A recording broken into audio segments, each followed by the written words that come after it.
रात्रि क्लास चल रहा था 21/9/1967। पहली पेज के मध्यांत में बात चल रही थी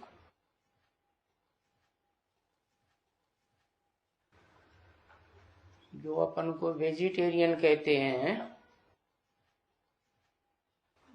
वो होते हैं वैष्णव। उनको वैष्णव कहा जाता है, परंतु विष्णु की संतान को वैष्णव कहा जाता है। और विष्णु की संतान तो विष्णुपुरी में ही होंगे ना, तो विष्णुपुरी को तो वैकुंठ कहा जाता है, और वो विष्णुपुरी तो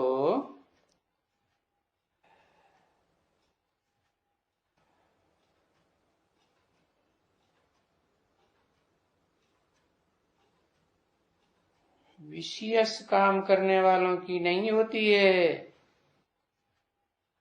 जो विषय सागर में गोते खाते हो वो तो विशेष बनते ही नहीं, वाइसलेस है। कहा ही जाता है उनकी बच्चों को भी कहा जाता है सर्वगुण संपन्न, 16 कला संपूर्ण, संपूर्ण हिंसक, मर्यादा पुरुषोत्तम। तो फिर वो जो 16 कला संपूर्ण बनने वाले लक्ष्मी नारायण हैं, उनकी वंशावली में वो ही 16 कला संपूर्ण हुए, तो उनको बनाने वाला तो उनसे ऊंचा होगा ना। उनको कहा जाता है विष्णु। तो विष्णु की संतान हुए वैष्णव।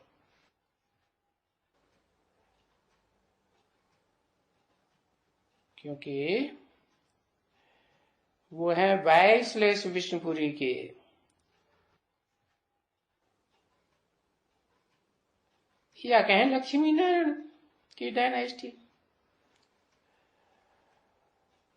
तो वो जो डायनेस्टी है वो डायनेस्टी सच्ची वैष्णव है। सारी डायनेस्टी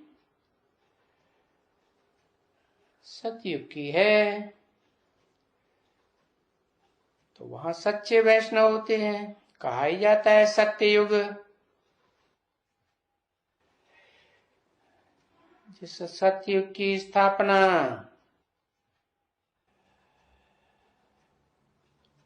सत्य बाप ही आकर के करते होंगे।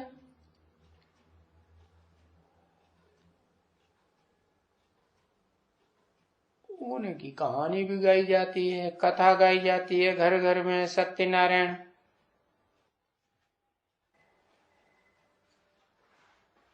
बाकी जिनकी कथा गाई जाती है वो तो उस समय की बात है जब इस 4 युगों की ह्यूज ड्रामा की शूटिंग हुई थी,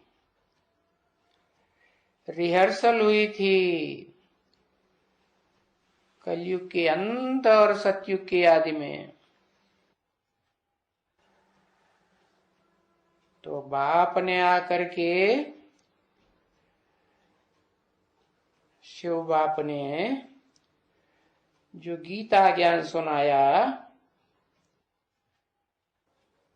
उस गीता ज्ञान के आधार पर जो राजयोग सिखाया, उस राजयोग से वो ऐसे नर से नारायण और नारी से लक्ष्मी बने, जिनके संस्कार स्वभाव मिलकर के एक हो जाते हैं। अर्थात कोई भी प्रकार का लड़ाई झगड़ा मारा मारी नहीं, न कर्मेंद्रियों से, न वाचा से, न मनसा से। वंशा के संकल्पों में भी कोई टकराहट नहीं। नहीं तो आज की दुनिया के वैष्णव अपने दिल पर हाथ रख करके पूछे, है पति पत्नी में कोई घर में ऐसा है जहां टकराहट ना होती हो? कहते हैं हम वैष्णव हैं, वैष्णव वंशी हैं, तो वो वैष्णव वंशी तो बिल्कुल कॉमन बात हो गई।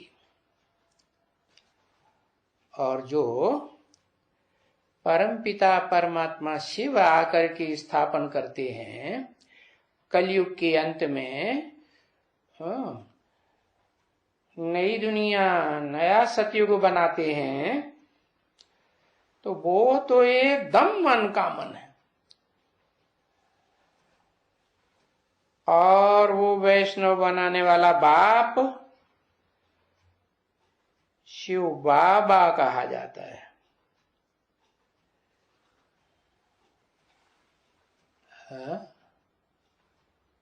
शिव बाबा कहा जाता है।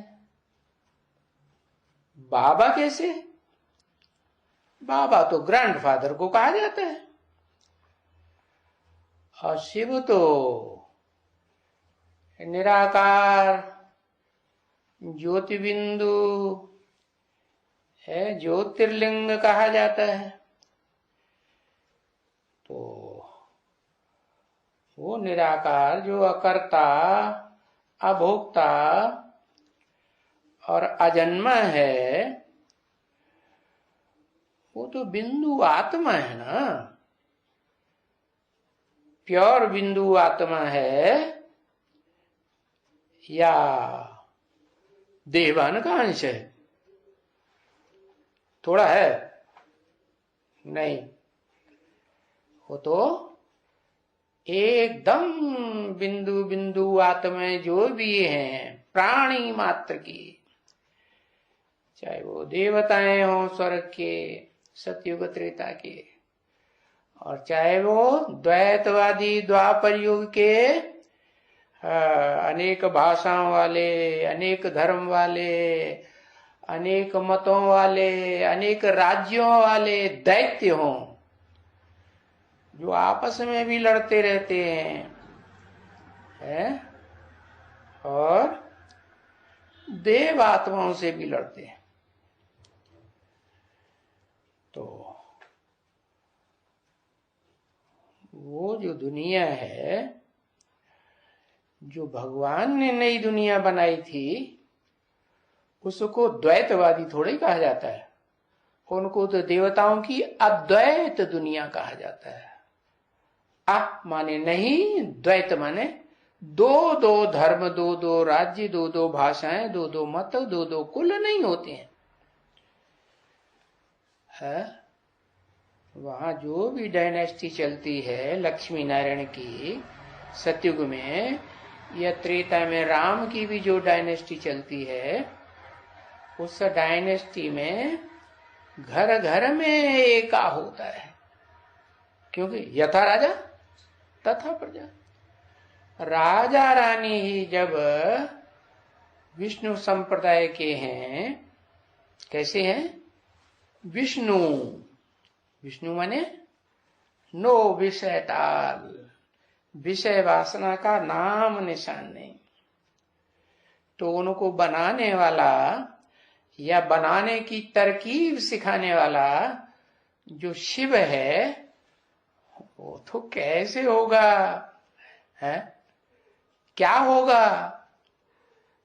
आत्मा होगा या देवान वाला होगा? नहीं, वो तो सदा शिव कहा जाता है। शिव का अर्थ है कल्याणकारी, सदा कल्याणकारी, या कभी कल्याणकारी कभी नहीं कल्याणकारी, सदा कल्याणकारी। सदा का मतलब क्या सतयुग त्रेता द्वापर कलयुग में कल्याणकारी? नहीं, वो तो इस सृष्टि रूपी रंगमंच पर प्रैक्टिकल शरीर से पार्ट ही नहीं बजाता, अगरबा है, देवताएं भी गर्भ से जन्म लेते है। द्वैतवादी द्वापर युग में जो अनेक धर्म आ जाते हैं, अनेक भाषाओं, अनेक राज्य वाले, अनेक धर्म वाले, द्वैतवादी युग में दैत्य कहे जाते हैं ना। तो उस दुनिया में तो होता ही है देह अभिमान, क्योंकि जो धर्म पिताएं आते हैं, इब्राहिम, बुद्ध, क्राइस्ट, वो भी देह अभिमानी होते हैं। क्या देह की जो भ्रष्ट इंद्रियां हैं, उनसे सुख लेने के जन्म जन्मांतर के आदीन हैं, आदि हुए पड़े हैं। उनको कोई भगवान ने डायरेक्ट आकर के थोड़ा ही पढ़ाया था। क्या राजयोग का ज्ञान, तो जो ज्ञान का भंडारी है, अकूट ज्ञान का भंडारी है, क्या गाते हैं उसके लिए? है शास्त्रों में गाते हैं, पूर्णमिदं पूर्णमदः पूर्णात् पूर्णम यदुच्यते पूर्णस्य पूर्णमादाय पूर्णमेवावशिष्यते। उसका ज्ञान कभी खूटता नहीं। क्यों?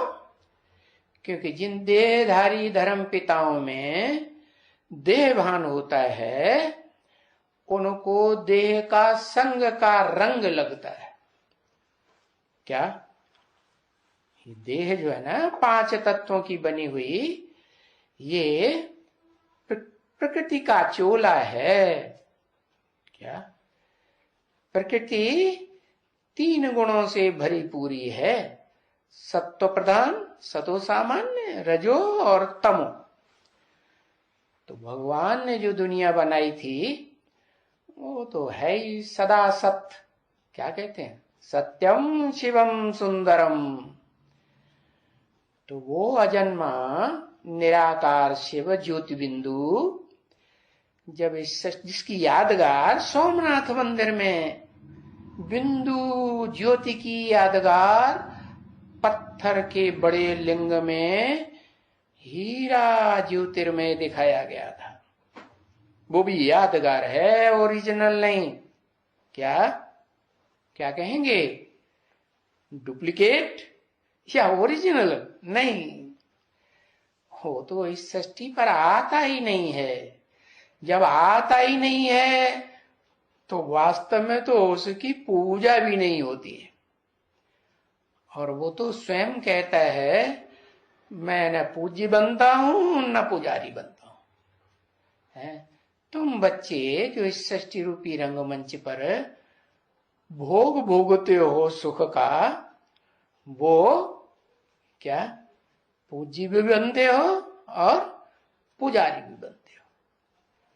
मैं अगर पूज्य बनूं देवता, तो मेरे को भी शरीर लेना पड़ेगा, क्योंकि देवताएं तो भोगवादी होते हैं।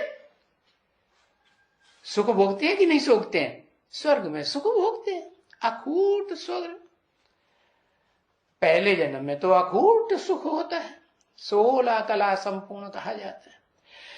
उससे तो ऊंची कलाएं चंद्रमा की भी नहीं कही जाती। कहते हैं चंद्रमा में अमृत होता है। अमृत पी करके देवताएं क्या बने? अमर बन गए। लंबी लंबी आयु होती थी और अपनी स्वेच्छा से शरीर छोड़ते थे। नहीं तो इस दुनिया में कोई मृत्यु चाहता है? कोई मृत्यु नहीं चाहता, सब घबराते हैं मृत्यु से, है। लेकिन देवताएं तो स्वेच्छा से, जैसे कपड़ा उतारा जाता है ना, तो ऐसे ही ये शरीर रूपी वस्त्र उतारते थे। तो ऐसी दुनिया सतयुग की बनाने वाला कब आता है? कलयुग के अंत में आता है। और कलयुग के अंत में जो महाविनाश होता है, क्योंकि प्रैक्टिकल में देखा जाता है कि कलयुग के अंत में ही एटॉमिक एनर्जी तैयार होती है ना, जिन्हें मिसाइल्स कहा जाता है। शास्त्रों में उनको मिसाइल की जगह मूसल बोल दिए। अब वो मूसल कह दो, लेकिन वो मूसल कोई लोहे के पेट में से नहीं निकले थे। ये तो बुद्ध रूपी पेट है। इस बुद्ध रूपी पेट में से वो मिसाइल से निर्माण हुए। किसने बनाए? वो ही वृष्णिवंशी यादवों ने, जिन यादवों के लिए लिखा हुआ है कि बड़े बड़े ऐश्वर्यशाली होते थे, ऊंची ऊंची अट्टालिकाओं वाले होते थे, और बड़े मांसखोर और शराबी होते थे। तो वो कोई दूसरे नहीं है, ये यूरोपवासी यादव हैं, जिन्हें क्रिश्चियन कहा जाता है, जिन्होंने वो मिसाइल्स बना के तैयार किए हुए हैं, एटॉमिक एनर्जी। और ऐसी पावरफुल एटॉमिक एनर्जी बनाई है, और वो एक देश में नहीं, आज दुनिया के अनेक देशों में वो एटॉमिक एनर्जी खुलेआम बनी हुई है। और चोरी छुपे बहुत से हैं जो बना बना के रख रहे हैं, कोई को दूसरे देश वालों को पता भी नहीं लगने देते। छोटे छोटे देश जिन्हें कोई पहले जानता भी नहीं था कि इनमें इतनी ताकत होगी, जैसे नॉर्थ कोरिया है। अभी सारी दुनिया के सारे देशों पर अमेरिका का बड़ा वर्चस्व है। इराक जैसे देशों को तो यूं ही उड़ा देते हैं, जैसे भस्म कर दिया, राजसत्ता ही खत्म कर दी।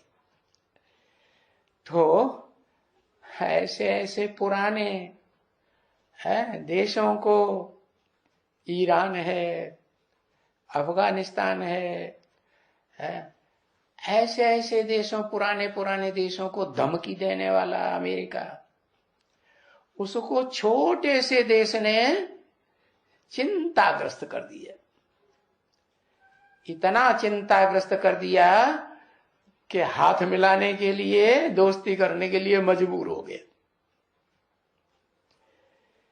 तो देखो, ये क्रिश्चियंस ऐसे नहीं है कि कोई द्वापर के अंत में हुए थे, वृष्णि कुल के वृष्णिवंशी यादव नहीं, वो तो कलयुग अंत की बात है, जिन्होंने एटॉमिक एनर्जी विस्फोट करके अपने वंश का भी विनाश किया। क्या? जो आज दुनिया में चारों तरफ फैला हुआ है, सभी देशों में उनकी ही चलाई हुई सरकार, प्रजातंत्र सरकार काम कर रही है। तो वो चतुर्थ विशुद्ध करते हैं एटॉमिक एनर्जी का।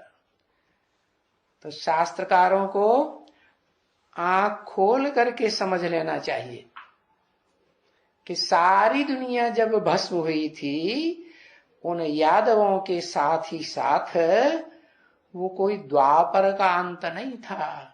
द्वापर के अंत में तो कलयुग पापी युग आता है? बताओ, भगवान आकर के पापी युग बना के चला जाएगा तो भगवान के आने का फायदा क्या हुआ? है जो दुनिया में बाप होते हैं, कुटुंब परिवार बनाने वाले है, वो भी अपने बच्चों के लिए पुराने मकान को ध्वस्त करके नया मकान बनाते हैं। और वो तो बापों का बाप है, धर्मपिताओं का भी बाप है। क्या? धर्मपिता मनुष्य है ना, मनुष्यों का भी बाप आदम, एडम, आदिदेव, जिसे शंकर कहा जाता है। महाभारत में उसे नाम दिया है अर्जुन, विश्व विजेता। जिसने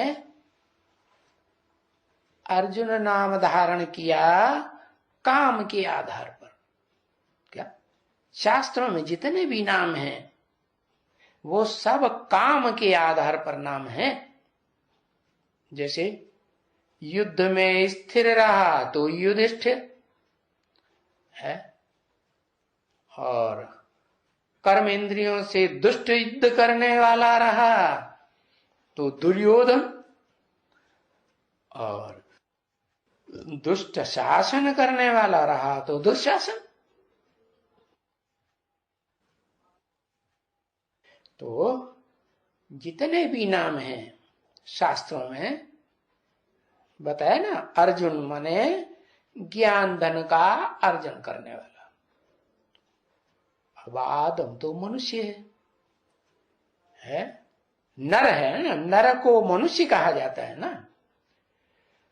तो उन मनुष्यों ने जो दुनिया ये बनाई है, जो आज चल रही है द्वैतवादी द्वापर युग से, कौन से मनुष्य? इब्राहिम, बुद्ध, क्राइस्ट है, ये मनुष्य है ना, धर्म पिता है। और इनका बाप आदम। तो है ना, नर नामधारी मनुष्यों ने नरक बनाया है। क्यों? क्योंकि ये देह के अंदर सुख लेते हैं। आत्मा है, आत्मा तो देह में ही होती है ना। क्या आत्मा इस देह रूपी राज्य का राजा है। वो राजा कहां रहता है? कहते हैं हृदय में निवास करता है। शास्त्रों में लिख दिया। अरे हृदय में निवास करता है तो हनुमान जी ने अपना छाती फाड़ के दिखाई दिया, देखो हमारे हृदय में भगवान है। अरे भाई, राजा होगा तो जिस राज्य पर राज्य करेगा तो वो ऊंची गद्दी पर बैठेगा या नीचे बैठेगा? इस शरीर रूपी राज्य में तो ये 5 कर्म इंद्रियां हैं, 5 ज्ञान इंद्रियां हैं। कर्म इंद्रियां नीचे की ओर, इसलिए उनको कहा जाता है भ्रष्ट इंद्रियां है। उनमें जो मुखिया है तो वो तो बहुत भ्रष्ट कर्म करने वाला है, गुआ छीछी मूत पलीती बनाए देता है। और ऊपर की जो इंद्रियां हैं उन्हें ज्ञान इंद्रियां कहा जाता है, वो श्रेष्ठ इंद्रियां। जिन श्रेष्ठ इंद्रियों का कर्म करना है देवताओं ने सीखा हुआ था। श्रेष्ठ इंद्रियों से कर्म करके सृष्टि रचते थे। क्या सृजनकारी करते थे, परिवार बनाते थे।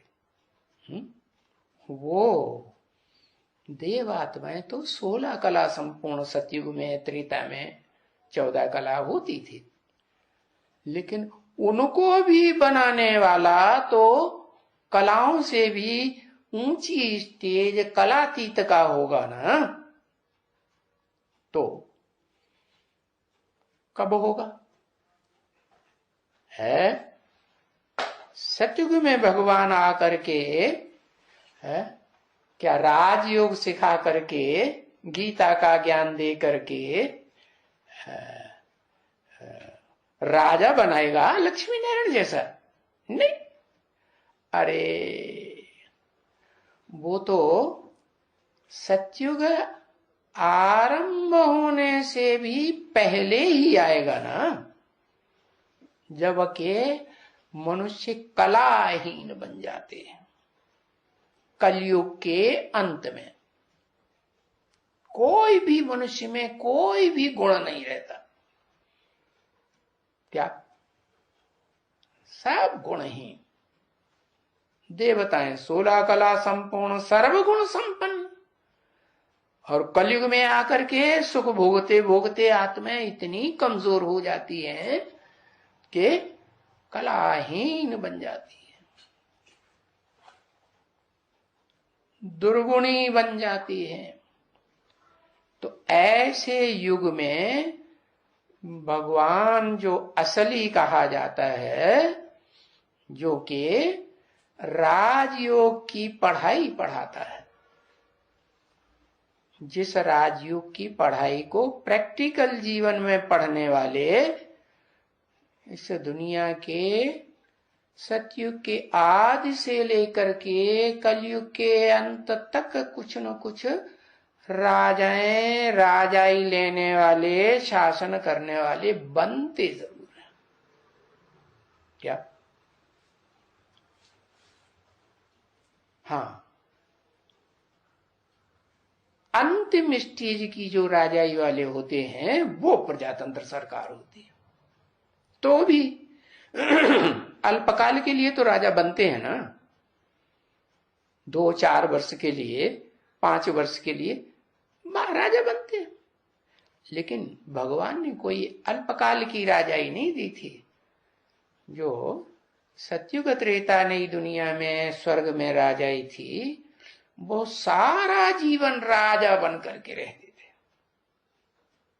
ऐसे नहीं कि आधा जीवन राजाई में रहे हैं, फिर गद्दी से उतार दिए जाए। ऐसी अल्पकाल की राजाई का संस्कार नहीं डाला था। कैसे डाला था? राजयोग सीख करके, और वो राजयोग का ज्ञान गीता ज्ञान सुना करके। कैसा? जो ज्ञान का गीत सुनाया, उस ज्ञान के गीत का आज भी सभी देशों में कुछ न कुछ लोहा माना जाता है कि भारत में जो गीता ज्ञान दिया गया था, जिसने भी दिया हो जानते तो नहीं है, कहते हैं कृष्ण ने दिया। चलो, कृष्ण 16 कला संपूर्ण, भगवान आकर के अर्जुन नर को नारायण 16 कला संपूर्ण बनाता है। नर अर्जुन कलाहीन है। तो ये भी दिमाग में नहीं आता है कि भगवान कलाओं में कैसे बंधेगा। क्या? भगवान तो कलाओं से ऊपर होगा ना। तो नारायण को या राम को भगवान बताए देना, ये तो ठीक बात नहीं, क्योंकि वो तो देहधारी है ना। चलो, वो देहधारी कहते हैं शिव शंकर भोलेनाथ। अरे, वो भी तो शंकर नामधारी है, तो मूर्तिमान दिखाया जाता है ना, उसकी मूर्ति पूजी जाती है ना। है? अब मूर्ति है तो इसका मतलब यादगार है शरीर की। ये शरीर भी क्या है? एक चैतन्य मूर्ति है ना। वो जड़ मूर्ति होती है जिसको अंधश्रद्धालु भक्त लोग पूजते हैं, है? और जरूर कभी चैतन्य रही होगी। आज देखते हैं कि चौराहों पर, तिराहों पर शिवाजी की मूर्ति रखते हैं, झांसी की रानी की मूर्ति रखते हैं, सरदार पटेल की मूर्ति रखते हैं। तो वो चैतन्य है कि जड़ है? जड़ है ना। वो तो यादगार है ना, असली तो नहीं है ना। हो के गए हैं, कुछ अच्छा काम करके गए हैं, तो उनकी यादगार में वो मूर्ति बनाई। तो सोचना चाहिए ना कि जिन देवताओं की मूर्तियां मंदिरों में हम दिखाते बनाई हैं, वो तो जड़ मूर्तियां हैं। क्या? उन जड़ मूर्तियों को बना करके आधार बनाया हुआ है। क्या है? पूजा करने का। मूर्तियों की पूजा हो सकती है, और पूजा करके वो याद भी करते हैं। किसको? जड़ मूर्तियों को, पत्थर की मूर्तियों को। अब पत्थर को याद करोगे तो बुद्धि कैसी बनेगी? पत्थर बुद्धि ही बनेगी ना, है?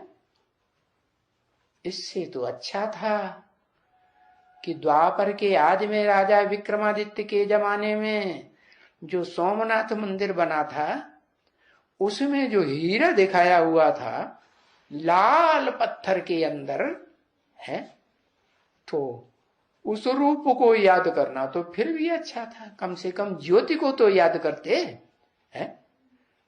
ये भी है, पक्की बात है कि वो ज्योति भी पत्थर का हीरा था। क्या ये बात बताने के लिए कि वो जो निराकार ज्योति शिव, जो शिव है, वो निराकार शिव, वो तो शंकर के शरीर में ही आता है मुकर्रर रूप से। इसलिए वो आकर के भी जो ज्ञान सुनाता है, अखूट ज्ञान का भंडार, जो उसका कभी खत्म ही नहीं होता है। कोई पूरा ले ले तो अभी खत्म नहीं होता। तो वो ज्ञान का अखूट भंडारी, वो तो कभी ज्ञान से खूटता ही नहीं। और शंकर वाली आत्मा, वो तो इस दुनिया में कहते हैं पहाड़ों पर रहती है, कैलाश पर्वत पर, ऐसे कहते हैं ना कि कैलाश पर्वत तो हिमालय पर्वत पर है, लेकिन कोई को देखने में आता है? देखने में नहीं आता। हाँ, कोई कोई कहते हैं कि ऋषि मुनि हुए हैं, वो कैलाश की यात्रा करने जाते थे और वहां उनको साक्षात्कार होता था शंकर जी का। ठीक है, शंकर की भी मूर्ति बनती है। इससे साबित होता है कि इस दुनिया में शंकर भी शरीरधारी कोई होकर गया है।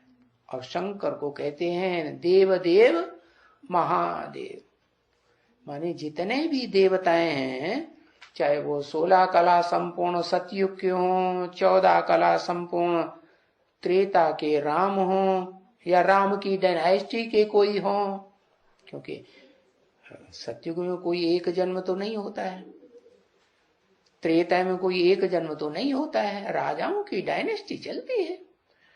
तो वो जो मूर्तिमंत देवताएं थे, चैतन्य आत्मा उनमें थी ना, तो वो आत्माओं की यादगार है कि उन आत्माओं ने सतयुग के आदि में नहीं, सतयुग से भी पहले है, कलयुग के अंत में, जब वो कलाहीन बन गई थी पूर्व चतुर्युगी में, है, तब वो निराकार शिव ज्योति ने, है, इस सृष्टि पर आकर के आदम कहो या शंकर कहो, है, या अर्जुन कहो, हाँ, उसके शरीर में प्रवेश करके, जैसे गीता में आज भी लिखा हुआ है ना, प्रवेष्टुम, में प्रवेश करने योग्य हूं, प्रवेश करके वो गीता ज्ञान का गीत गाया था, है।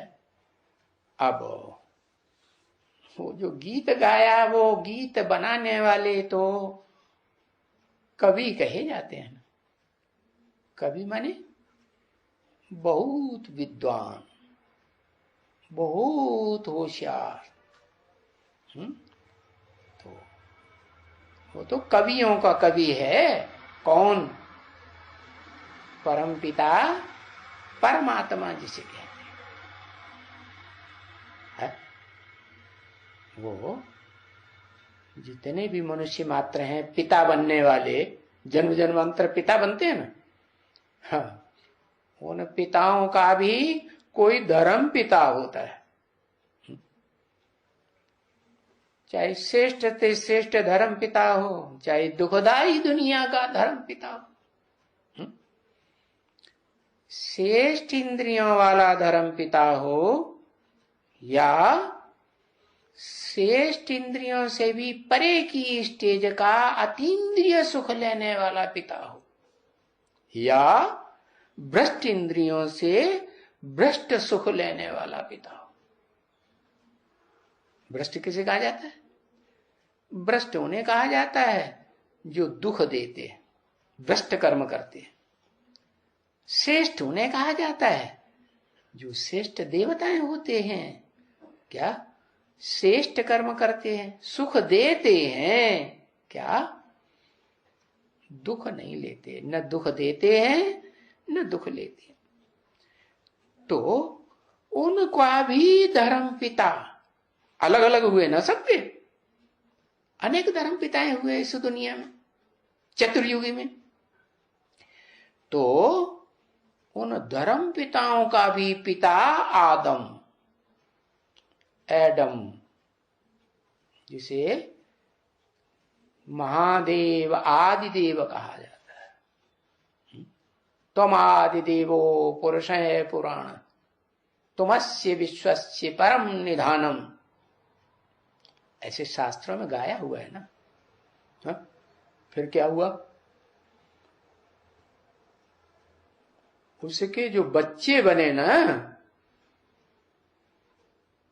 16 कला संपूर्ण नारायण सतयुग में, उन्होंने फिर अपने ऊपर लकब रख लिया। क्या क्या लकब रख लिया? कि हम विष्णु हैं। क्या जो बचपन में कृष्ण थे ना, 16 कला संपूर्ण, वो बड़े होकर के जब उनको माँ बाप से राजाई मिलती है तो अरे, तो वो राज्य गद्दी पर बैठते हैं और उनकी जीवन भर राजाई चलती है। वही आत्माएं थी तो भारतवासी ना। वो सतयुग से लेकर त्रेता के अंत तक जन्म लेते लेते त्रेता के अंत में जब 8 कलाएं रह जाती हैं, आदि कलाएं, तो आत्मलोक से वो आत्माएं नंबरवार उतरती हैं जो चतुर्युगी से पहले जब विनाश हुआ था, महाविनाश, तो सारी सृष्टि की जो भी प्राणी मात्र की आत्माएं थी, चाहे मनुष्य हो, चाहे जानवर, चाहे पक्षी, है, वो सब आत्माएं शरीर छोड़ करके आत्मलोक में गई थी, सूरज चांद सितारों की दुनिया से पार। जिसका गीता में भी वर्णन है, न तद्भासयते सूर्यो न शशांको न पावकः यद गत्वा न निवर्तन्ते तद्धाम परमम् मम। जहां सूरज चांद सितारों का प्रकाश भी नहीं पहुंचता है, वो मेरा परम धाम है। किसका? वो ही शिव का। जहां नीची सी नीची कोटि की प्राणी मात्र की आत्माओं से लेकर के है, इसे षष्टि रूपी रंगमंच पर सतयुग में जो आकर के 16 कला संपूर्ण देवता बनते हैं ना, वहां तक जो भी आत्माएं हैं सतयुग के आदि वाली, वो नहीं जिन्होंने सतयुग शुरू किया आदि नारायण, उनके बाद वाले, वो सारे ही प्राणी मात्र, चाहे जो देवता हों, चाहे वो द्वैतवादी द्वापर युग के दैत्य राक्षस हों, और चाहे मनुष्य हों, चाहे ऋषि मुनि हों, और चाहे पशु पक्षी हों, और चाहे ये कीड़े मकोड़े इंसेक्ट, क्या कीटाणु होते हैं ना, भ्रूण, वो क्या कहते हैं उनको, है, हाँ, बहुत छोटे छोटे जो वैज्ञानिक या बैक्टीरियाज, वैज्ञानिक यंत्रों से देखे जाते हैं। तो वो सब प्राणी मात्र की आत्माएं, उनके शरीर तो होते तो है ना, भले दिखाई नहीं पड़ते हैं आंखों से, यंत्रों से तो दिखाई पड़ते हैं ना, चलन फिलन तो करते हैं ना। चैतन्य किसको कहा जाता है? जो चलन फिरन करता है। चलन फिरन करेगा तो कुछ न कुछ आवाज भी करेगा, कभी उनकी आवाज इतनी धीमी होगी सुनाई नहीं पड़ेगी। तो वो सब प्राणी मात्र की आत्माएं महाविनाश में है, चतुर्युगी के अंत में, कलयुग के अंत में शरीर को छोड़ करके परम धाम वापस जाती है। अब सोचो जरा, इस सृष्टि पे तो जलमयी हो जाती है। एटमिक विस्फोट होने से समंदर का पानी बॉइल्ड वाटर बनता है और कई दिनों तक मूसलाधार बरसात होती है, रात और दिन है। यहां देखो 4-8 घंटे अगर मूसलाधार बरसात हो जाए तो घर डूबने लगते हैं, डूबते हैं कि नहीं? और वहां कई दिन तक मूसलाधार बरसात हुई, महाविनाश। कल बताया था ना, एटमिक विस्फोट होते हैं तो ऐसे जबरदस्त खतरनाक पावरफुल बॉम्ब हैं कि जो दूसरे ग्रह उपग्रह हैं, जहां तक मनुष्य आज पहुंच रहे हैं ना, वो सब हिल जाते हैं। इतनी जोर से हिलते हैं कि आपस में टकराने लग पड़ते हैं और टकरा टकरा के सब सृष्टि खलास हो जाती। तो पृथ्वीवासी रह जाएंगे क्या? वो सब प्राणी अपना शरीर छोड़ करके आत्माएं परम धाम वासी, आत्मलोकवासी, जिसे अंग्रेज लोग कहते हैं सुप्रीम एबोर्ड है, सोल वर्ल्ड। मुसलमान कहते हैं खुदा अर्श में रहता है, फर्श में नहीं। भले आज तो कहने लगे हैं, है क्या? शंकराचार्य आए, उन्होंने नई बात निकाल दी, परमात्मा सर्वव्यापी है, अपने को भगवान साबित कर दिया कि सर्वव्यापी है। तो जो ज्यादा पुरुषार्थ करेगा, ज्ञानी बनेगा, वो ही भगवान हुआ। कौन भगवान हुआ? वो भगवान हुआ जो सब धर्म वालों को ध्वस्त कर दे, नीचा दिखा दे। तो शंकराचार्य ने तो भारतवर्ष में चारों दिशाओं में अपने मठ स्थापन कर दिए, उनका तो कोई ने मुकाबला कर ही नहीं पाया। तो उन्होंने ये युक्ति निकाल ली, क्या क्या? आत्मा सो परमात्मा, आत्मा सो परमात्मा। अच्छा, माना कीड़ा मकोड़े की आत्मा है, मच्छर मक्खी की आत्मा सो परमात्मा। अरे भाई, कीड़ा मकोड़ा की आत्मा वो शरीर रूपी वृक्ष का बीज है ना, है? बीज जैसा होगा वैसा ही तो वृक्ष पैदा होगा। बैंगन के बीज से आम का पेड़ बनेगा? बनेगा? कैसे बनेगा? बनेगा नहीं। तो ये सोचने की बात है ना कि बीज तो अविनाशी होता है। देखो शास्त्रों में भी लिखा हुआ है कि जब नई सृष्टि बनी जलमयी के बाद, तो सारे बीज इकट्ठे किए गए सब प्राणियों के, और उन प्राणियों के बीजों को इकट्ठा करके नाव में सुरक्षित करके रख लिया ताकि नई सृष्टि चल सके। तो देखो बीज तो अविनाशी होता है ना।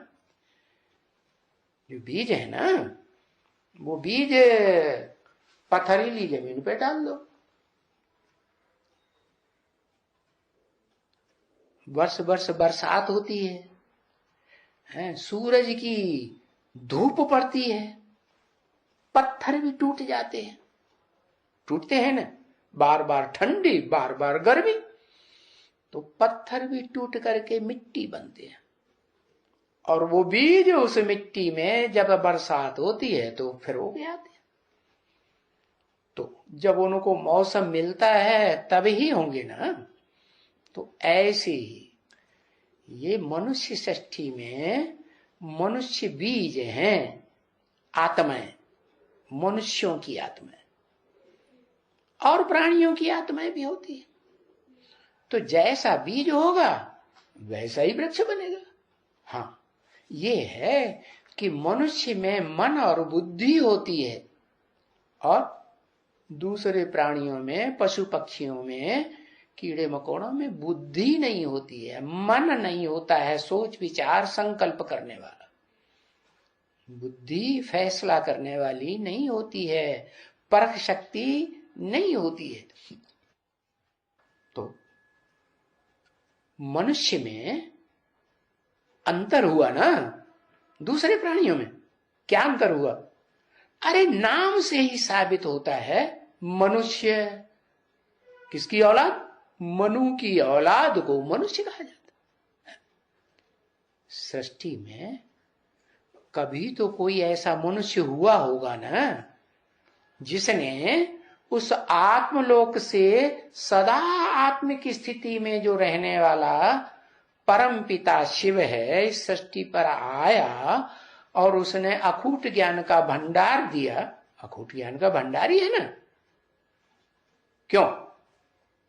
क्योंकि वो जन्म मरण के चक्कर में ही नहीं आता है इस सृष्टि पर। जो जन्म मरण के चक्र में मनुष्य आते हैं मन बुद्धि वाले, वो जन्म मरण के चक्र में आने वाले पिछले जन्मों की बातों को भूल जाते हैं। कितने भी जहीन हुए हों ऋषि मुनि, ज्यादा से ज्यादा उनकी एकाग्रता की शक्ति के आधार पर 4, 6, 8, 10 जन्मों को जान सकेंगे। जैसे आज हिप्नोटाइज करते हैं ना, तो हिप्नोटाइज करने के बाद वो 1, 2 जन्मों, 2, 4 जन्मों की पीछे की बात बताता है। उसका तफ्तीश की गई, खोज की गई कि जो बातें इसने बताई वो उसको झूठ बताई, तो वो सारी बातें सच्ची भी निकली। लेकिन फिर भी तो लिमिट हुई ना। ये दुनिया तो 84 के चक्र वाली है। क्या ऐसे नहीं है कि 84 लाख का चक्र वाली है। ये तो परमात्मा सर्वव्यापी बनाने वालों ने अपनी तिकड़म भरा करके ये बात निकाल दी कि आत्मा जीव जंतुओं में भी होती है, आत्मा मनुष्यों में भी होती है। इसलिए आत्मा जो है बुरे कर्म करती है तो वो पशु पक्षी कीड़ा मकोड़ा बन जाती है। अरे क्या पाप कर्म भोगने के लिए मनुष्यों में पाप कर्म नहीं भोगे जा सकते? है? भोगे जा सकते हैं कि नहीं? और भोगे जाते हैं कि नहीं? क्यों? क्योंकि मनुष्य को इंद्रियां ज्यादा हैं। सांप है, मनुष्यों जैसी जितनी इंद्रियां हैं उसको नहीं। तो इंद्रियां ज्यादा होंगी तो सुख भी ज्यादा होगा, इंद्रियां कम होंगी तो सुख भी कम होगा। तो उन प्राणियों का जो बीज है आत्मा रूपी वो अलग प्रकार का है। क्या ऐसे नहीं है कि मनुष्य आत्मा जो है पशु पक्षी योनियों में चली जाती है अपने पाप कर्मों का दुख भोगने के लिए और 84 लाख योनियों में चक्कर लगाने के बाद फिर मनुष्य जन्म मिलता है। गाते बड़े भाग मानुष तन पावा, सुर नर मुनि जन जन ने गावा। जाने क्या क्या बोलते रहते। अरे सुर नर मुनि सब ग्रंथ न गावा, सब शास्त्रों ने गाया। अरे शास्त्र बनाने वाले दाढ़ी मूछ वाले विकारी मनुष्य थे के क्लीन शेव देवताएं थे?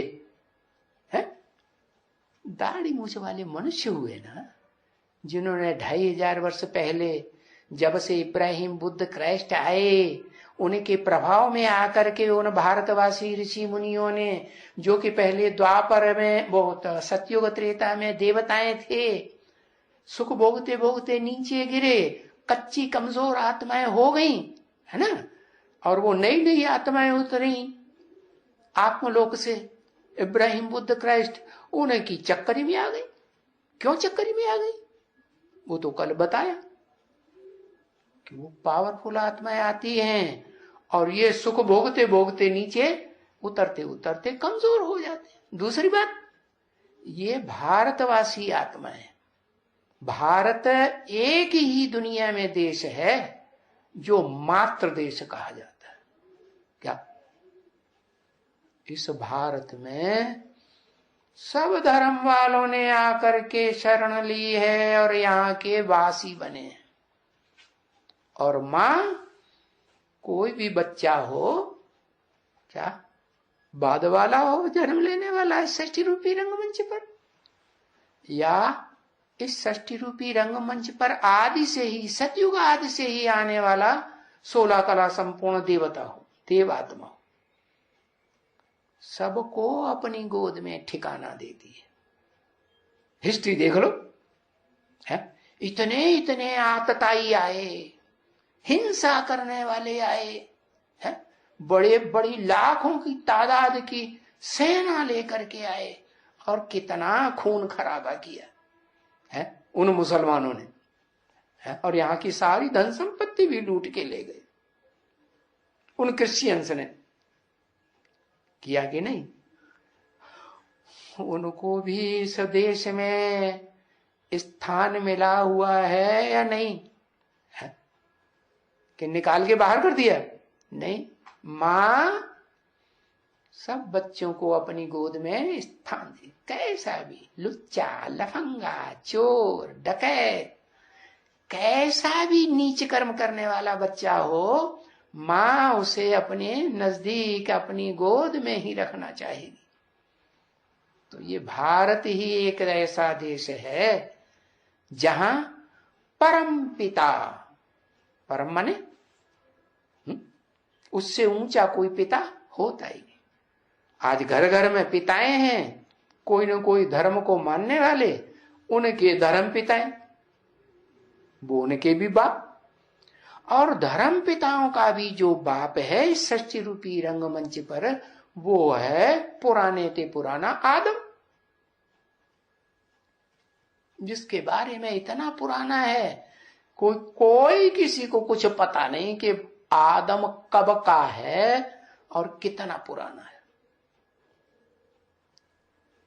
तो वो आदम, एडम, शंकर कहो, अर्जुन कह दो, शास्त्रों में गीता, भगवत गीता में अर्जुन नाम दिया। ज्ञान का अर्जन करने वाला है। ज्ञान का अर्जन कोई लल्लू चप्पू मनुष्य देहधारी धर्म गुरुओं का ज्ञान नहीं। कौन सा ज्ञान अर्जन किया उसने? उसने ऊंचे ते ऊंचे बाप का ज्ञान का अर्जन किया। कौन सा ऊंचा था ऊंचा बाप? धर्म पिताओं का भी बाप। आदम भी तो धर्म पिता हुआ है, पहला इस षष्ठी रूपी रंगमंच का आदम धर्म पिता हुआ। तो मनुष्य तो इस सृष्टि पर जन्म लेते लेते मनुष्य आत्माएं सुख भोगते भोगते नीचे गिर जाती है। जब नीचे गिर जाती हैं तो पतित बन जाती है, भ्रष्टाचारी बन जाती है, भ्रष्ट इंद्रियों से संतान पैदा करने वाली बन जाती है।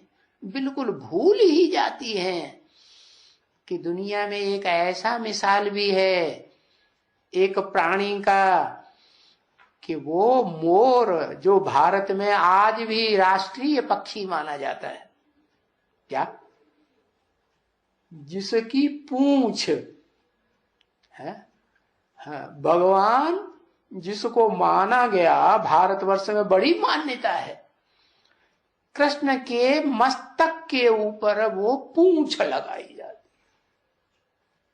देखा?